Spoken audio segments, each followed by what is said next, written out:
Chère population, le document que voici s'appelle Budget citoyen. Jusqu'en 2019, on élaborait le budget en mode budget de moyens.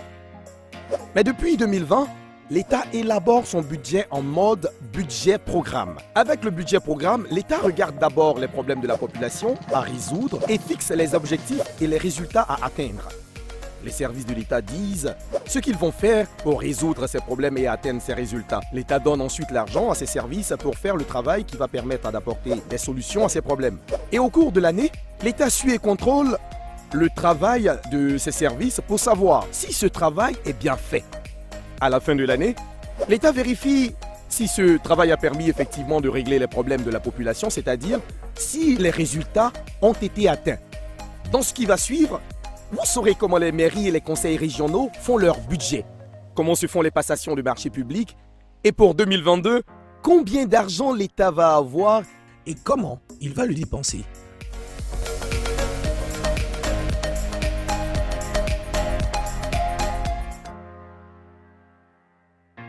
Je viens de vous présenter les principales activités du budget. Merci d'avoir prêté attention. Il y a des questions? Mais, monsieur le maire, tous ces projets ont été choisis comment? Très belle question. Je profite en même temps pour vous expliquer simplement comment on élabore le budget des collectivités territoriales. Je veux parler des mairies et des conseils régionaux. Avant tout, il faudrait savoir que ces projets que je viens de vous présenter sont des grands projets d'investissement et les choix sont faits de façon prioritaire en fonction des besoins que nous avons enregistrés en vous consultant. Si, monsieur. Après avoir échangé avec la population, nous cherchons à savoir combien vont coûter ces projets que vous demandez et combien on peut avoir comme argent pour les financer. Ces informations sont contenues dans un document que nous votons ici à la mairie.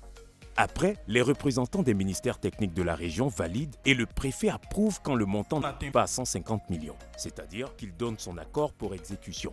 Mais, à partir de 150 millions, le préfet envoie chez le ministre de l'Intérieur qui approuve et autorise qu'on réalise les projets après la validation des représentants des ministères techniques. Et tout ce que monsieur le maire vient de vous expliquer se trouve dans ce document qu'on appelle Budget citoyen. Tout est détaillé dedans. Tout à l'heure, je vais le donner à tout le monde. Merci beaucoup pour votre intervention. C'est bon pour vous, monsieur? Merci, monsieur le maire. Je comprends mieux maintenant. Monsieur le maire, je dis haut, notre affaire de financement des femmes du grand marché, c'est comment? Je n'ai rien vu pour cette année. Vous n'avez pas été oubliée, madame. Ce que vous demandez fait partie des actions à faire l'année prochaine. Ah, ok, monsieur le maire. Au moins, on n'est pas oublié. Monsieur le maire, je suis un entrepreneur et je souhaiterais travailler aussi avec l'État. Mais comment je peux faire? Pour cela, je vous conseille de rentrer en contact avec les services de la Direction générale des marchés publics. Vous aurez plus de précisions. Je vous accompagne volontiers. Merci beaucoup. Je te suis, hein? Qui est fou?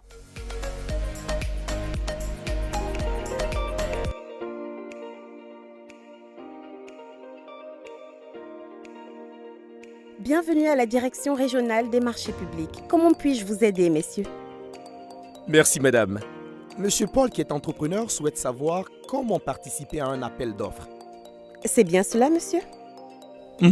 C'est ça. Je comprends. Alors, il faut déjà savoir que les entreprises et les personnes physiques peuvent travailler avec l'État à condition d'avoir les dossiers au complet. Pour participer à un appel d'offres, en début d'année, il faut consulter la liste des opérations de passation du marché public programmées. Cette liste est disponible sur le www.marchéspublics.ci, ici à la Direction régionale des marchés publics, dans le bulletin officiel des marchés publics. Vous pouvez vous rendre aussi dans les mairies, les conseils régionaux, les projets et les sociétés d'État. En cours d'année, il faut aussi consulter les avis d'appel d'offres ou de mise en concurrence des opérations lancées dans le journal des marchés publics. Après quoi, vous pouvez retirer le dossier d'appel d'offres auprès des autorités contractantes. Après cette étape, vous préparez votre dossier de candidature qui est votre offre en suivant toutes les instructions. Et s'il y a besoin d'informations, alors il faut écrire au service où vous avez retiré le dossier. Les dépôts de dossiers de candidature se font au service qui a lancé l'appel d'offres avant les dates et heures limites. Bientôt, vous pourrez faire toutes ces opérations en ligne. Après toutes ces démarches, si vous êtes retenu, vous êtes contacté pour la suite de la procédure jusqu'à l'exécution du marché. C'est bien compris. Mais est-ce qu'il y a des facilités pour nous les petites entreprises? Bien entendu, cher monsieur, l'État se soucie des PME. C'est pourquoi l'État prévoit chaque année 30% de la valeur des marchés publics pour les PME. L'État accorde un avantage aux entreprises qui prévoient donner une partie de leur marché à des PME locales. Par ailleurs et désormais, Les entreprises produisent les attestations de régularité fiscale et sociale seulement si elles sont retenues. Mon ami, il ne faut pas m'oublier, hein. Tu as entendu, non? Êtes-vous rassuré? Absolument satisfait. Merci beaucoup, madame. J'en profite pour vous laisser le stock du budget citoyen 2022 pour distribution dans le service comme d'habitude. Depuis 2019, et c'est toujours un plaisir. monsieur, Mes amis, je vous invite à m'accompagner à la zone industrielle où je dois m'entretenir avec des opérateurs économiques.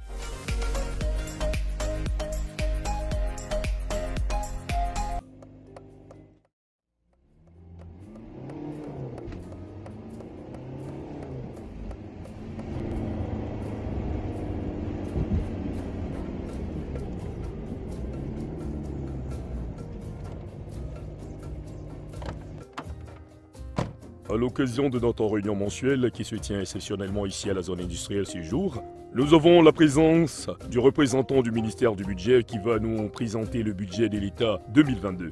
Le budget 2022 a été arrêté en équilibre, en ressources et en dépenses à 9 901,1 milliards de francs CFA. Mais comment l'État fait pour gagner tout cet argent? L'argent de l'État provient des impôts et taxes que la population paie. Lorsque, par exemple, on achète les marchandises dans les boutiques, les magasins et les supermarchés, le vendeur reverse une partie à l'État. À la fin de l'année, les sociétés, les entreprises, y compris celles de la zone industrielle, reversent une part de leurs bénéfices à l'État. Lorsque les gens font venir des marchandises, des pièces détachées, des machines, des voitures et autres articles de l'extérieur, ils paient de l'argent à la douane. Mais quand cet argent ne suffit pas, l'État va prendre crédit auprès des banques du FMI, de la Banque mondiale et aussi auprès des pays développés. Mais l'État même va faire quoi cette année avec tout cet argent? C'est avec tout cet argent que l'État paie les salaires des fonctionnaires et agents de l'État et fait des investissements. Ainsi, pour cette année 2022, l'État va investir 2 571,7 milliards de francs CFA. À cet effet, l'État a prévu 755,5 milliards pour construire des ponts, des routes et des échangeurs dans tout le pays, comme par exemple la construction du train urbain d'Abidjan. Au niveau de l'éducation, l'État va construire des écoles, des salles de classe et des universités qui coûteront 157,9 milliards.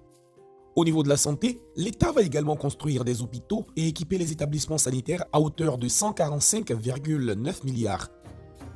L'État va renforcer et étendre le réseau électrique pour un montant de 289,4 milliards, dont 10,6 milliards pour la construction de la centrale solaire de Moundiali. L'État va aussi investir dans l'eau potable, dont 112,8 milliards, dont 26,6 milliards pour le programme d'alimentation de la ville d'Abidjan en eau potable à partir de la rivière de Lamé. Chers amis, tout ce que je viens de vous dire se trouve dans ce document budget citoyen 2022.